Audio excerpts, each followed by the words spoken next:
Welcome to our deep dive this time. Sure. We're going to be looking at songs 70 through 80. Okay. We've got excerpts from a study that connects these ancient verses to our lives today Right. in the 21st century. Sure.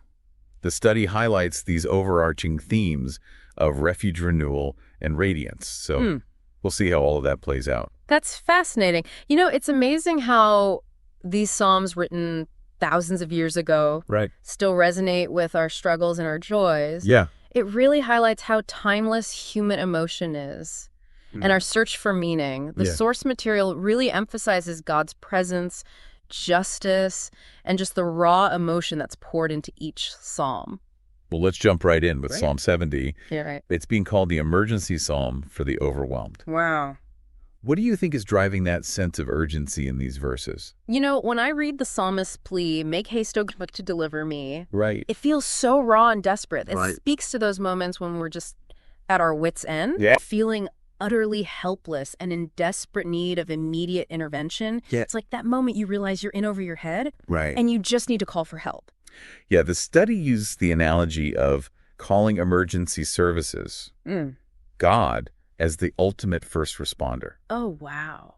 I think that's a really powerful image. It is. It captures the intensity of the emotion here. Yeah. But then we shift gears Okay. with Song 71, which focuses on this beautiful theme of lifelong companionship and renewal. Okay. It's especially poignant when it comes to the challenges of aging. Yeah. So what struck you about this psalm? Well, a couple of verses that really stand out to me. Verse 9, cast me not off in the time of old age, speaks to that deep human need for connection and support as we grow older.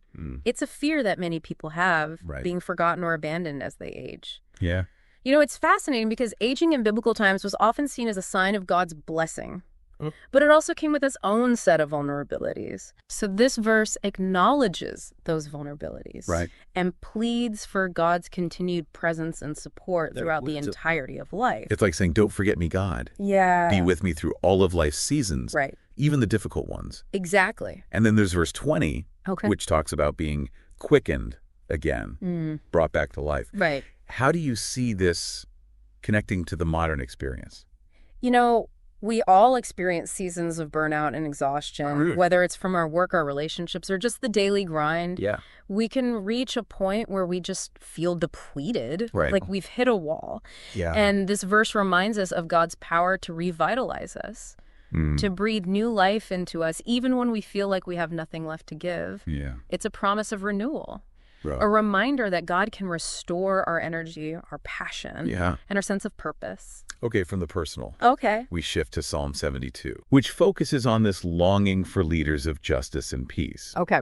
This one is referred to as a royal psalm, Gotcha. and it outlines what a just and peaceful ruler should embody. Right. It's so interesting how this psalm speaks to our desire for leaders with integrity. Yeah. What really stood out to you in this song? So what's fascinating is that this psalm doesn't just describe an ideal leader, Right. but it actually outlines the impact of good leadership. For example, verse 6 describes the king's reign as, he shall come down like rain upon the mown grass. Okay. Some scholars interpret this as a metaphor for the king's gentle and refreshing rule, like rain nourishes the land. Right. Good leadership should invigorate and sustain the people. Yeah. Other scholars see it as a symbol of abundance and prosperity, flourishing under just leadership. It really makes you think about the impact leaders have, It does. whether that's in government, in our communities, or even in our own families. It also reminds us that leadership isn't just about power, but it's about serving others. And creating a flourishing environment for everyone. And of course, this psalm can also be interpreted in a messianic light, Right. pointing towards Christ as the ultimate king Right. who embodies perfect justice and mercy. Now, switching gears to Song 73, You're right. we encounter a much more personal struggle. Okay. One that I think many of us can relate to. Envy. Oh, yeah. Seeing the wicked seemingly prospering Right. while you're slogging through life's challenges. Yeah. How do you think this psalm speaks to that experience? Well, David's question in this psalm is incredibly raw and honest. Right. Why do the wicked prosper? Right. It's a question that has haunted humanity for centuries. Yeah. He's wrestling with this perceived unfairness, this seeming disconnect Right. between the goodness of God and the reality of suffering and injustice. Yeah. And what's so powerful about this song is that it doesn't shy away from that struggle. It gives us permission to voice our doubts and our frustrations. Yeah, it's like he's giving a voice to that part of us that wants to shake our fist at the sky and say, this isn't fair. Exactly. But then there's this beautiful shift in focus in verse 26. Okay. God is the strength of my heart and my portion forever. How does this change the tone of the psalm? Well, it doesn't dismiss or invalidate the struggle with envy. Okay. But it points to a deeper truth that transcends those feelings. David realizes that true wealth and fulfillment aren't found in material possessions or worldly success, but in his relationship with God. Yeah. This verse is a reminder that even when we don't understand what's happening around us, we can find solace and security in our connection to something larger than ourselves. It's a powerful reminder that our perspective can be so easily skewed by focusing on what we lack. Shifting our focus to what we already have, to the blessings in our lives, can be a powerful antidote to envy. Gratitude is a shield against envy. I love that. Yeah. Okay. Moving on to Psalm 74, okay, we encounter a communal lament. All right. A cry for restoration in the face of chaos and destruction. Yeah. What stands out to you in this psalm? The imagery in the psalm is incredibly vivid and heart-wrenching. You know, it speaks of a collective grief and despair that echoes through the centuries. Yeah. We hear echoes of this in our own experiences of natural disasters, societal breakdowns, and even personal tragedies. The psalmist cries out, "Why hast thou cast us off forever? Why doth thine anger smoke against the sheep of thy pasture?" It's a raw outpouring of emotion. Yes. A plea for understanding in the midst of suffering. And yet amidst the despair, there's this powerful reminder in verse 12. God is my king of old, working salvation in the midst of the earth, even in the face of chaos. Even when it feels like everything is falling apart. God reigns. He is a source of stability, a constant presence in the ever-changing tides of life. This reminds me of a story I heard recently about a community that came together after a devastating hurricane. Okay. And amidst the wreckage and loss, they found strength in their shared faith. No. They didn't pretend that everything was okay. But they clung to the belief that God was still with them, working to bring healing and restoration. That's a perfect example of how this ancient psalm can speak to our modern experiences. Yeah, it's a call to remember God's past faithfulness. Yes. To draw strength from knowing that he has delivered his people before, and he will do so again. It's about clinging to hope. Yeah. Even when it feels like hope is lost. And speaking of hope, Psalm 75 brings us face to face with a theme that I think a lot of us struggle with, God's judgment. Especially in a world where injustice often seems to prevail. Yeah. What struck you about this psalm? Well, verse 7 is incredibly striking. God is the judge. He putteth down one and setteth up another. It's a stark reminder that God is active in the world, that he is ultimately in control. And while we may not always understand his ways or his timing, we can trust that his judgment is perfect and impartial, unlike human systems, which are often flawed and prone to bias. But is that always a comfort? I think for many people, the idea of God's judgment can be unsettling. Especially when we see so much injustice in the world. And wonder why things are allowed to happen. You're right. It's not always easy to reconcile the idea of a loving God with the reality of suffering and evil in the world. But I think this psalm offers a perspective shift. It's not about trying to understand every detail of God's plan, but rather trusting that his ultimate purpose is good. And that his justice will prevail in the end. It's a call to surrender our limited understanding and to have faith in his greater wisdom and purpose. That's a really helpful way to frame it. Yeah. It's not about passive acceptance of injustice, but about trusting that God sees what we don't and is working to bring about a greater good that we may not fully comprehend in this lifetime. This leads us to Psalm 76, Okay. which celebrates God's unmatched power. Right. There's this incredible image of God being more glorious and excellent than the mountains of prey. Wow. It evokes this sense of awe and wonder at his might. It does. And verse 9 really highlights that God arose to judgment to save all the meek of the earth. Right. How do you interpret this in a modern context? I think this verse speaks to the heart of God's character. He is a God who sides with the vulnerable, the oppressed, and the marginalized. Yeah. In today's language, we might say that God is the protector Right. of those who are most at risk, those who are often overlooked or silenced. It's a powerful message of hope and encouragement for anyone who feels powerless or marginalized in our world. Yeah. It's a reminder that they are not forgotten or abandoned. Absolutely. From feeling overwhelmed to finding strength in God's power, Yeah. these Psalms have taken us on quite a journey. Okay. But we're not done yet. Yes. Psalm 77 brings us face to face with that very human experience of doubt and questioning. Sometimes we can feel so lost Yeah. and alone in the darkness. There's a rawness and honesty in this psalm that can be unsettling. It can. The psalmist cries out, "Will the Lord cast off forever? Will he be favorable no more?" Those questions have echoed through the ages. They have. And I imagine many of us have asked them at some point Oh, yeah, absolutely. in our lives. It's those moments when our faith is tested, when we're wrestling with big existential questions. Yeah. What's striking is that this psalm doesn't shy away from that darkness. It allows space for doubt and pain. It validates those feelings, which I think is so important. Yeah. Because it acknowledges that doubt Right. is a part of the human experience, Right. even in the context of faith. Instead of offering easy answers or dismissing those difficult emotions, Yeah. it allows us to sit with them, Right. to wrestle with them, honestly. Yes. And then we see this shift. Okay. In verse 11, I will remember the works of the Lord. Surely I will remember thy wonders of old. Yeah. It's like a lifeline, Right. a beacon of hope in the midst of despair. How do you see this shift playing out? When we're overwhelmed by darkness and doubt, Mm. it's so easy to lose sight of the bigger picture. Our What? current circumstances What? can really cloud our perspective Yeah. and make it hard to remember God's faithfulness in the past. Mm. This verse reminds us to look back Okay. and recognize those moments when God has shown up, Yeah. when he's been faithful, when he's brought us through difficult times. Right. It's about shifting our focus from what we're lacking. Okay. To what we already have. It reminds me of that saying, Sure. gratitude turns what we have into enough. Yes. It's about choosing to focus on the good even when things are tough. Right.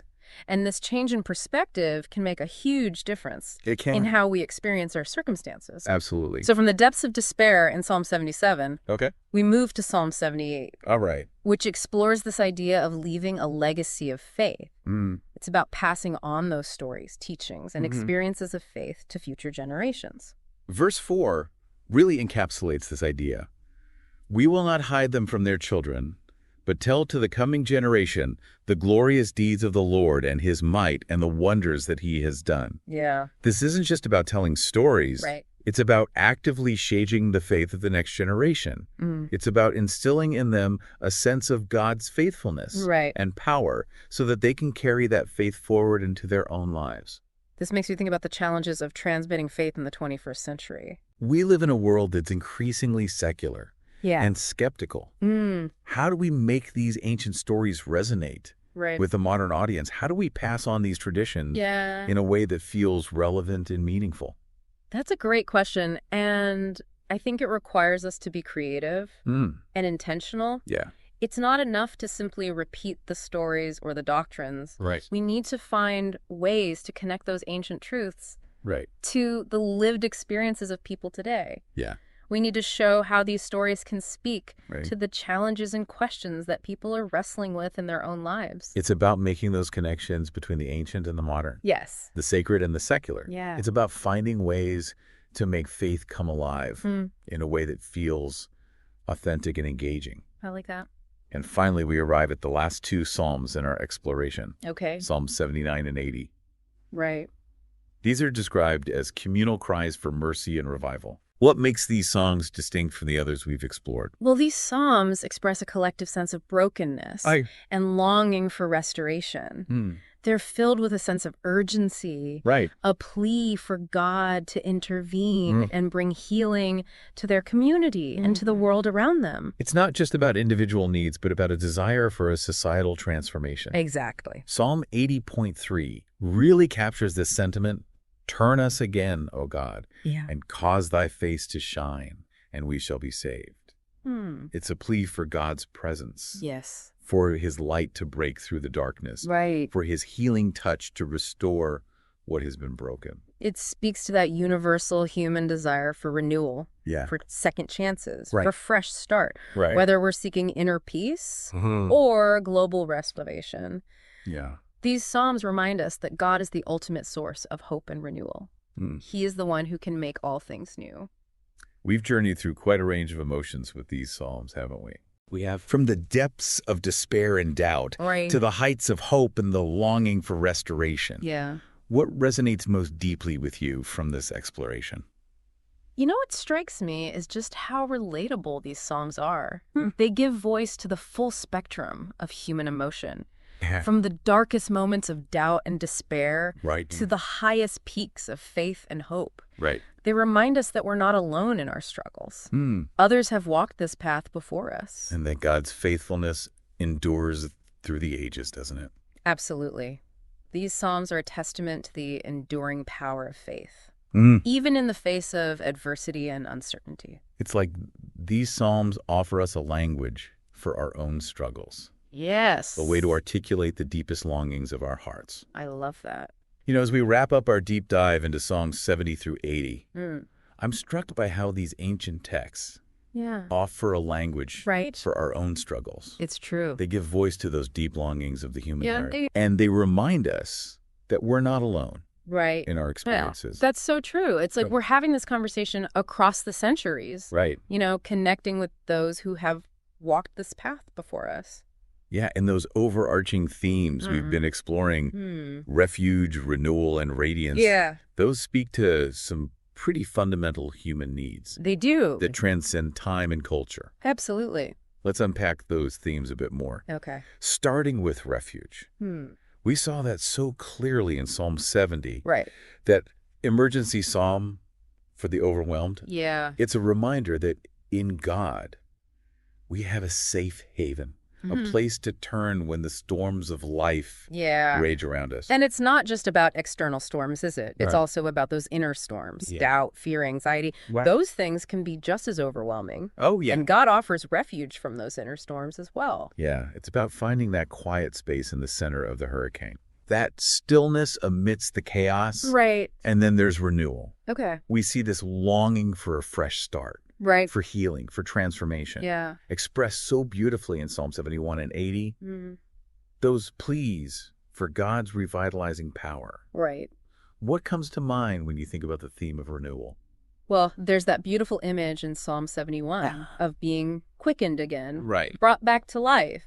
It speaks to God's ability to breathe new life into us Right. when we feel depleted and exhausted. Yeah.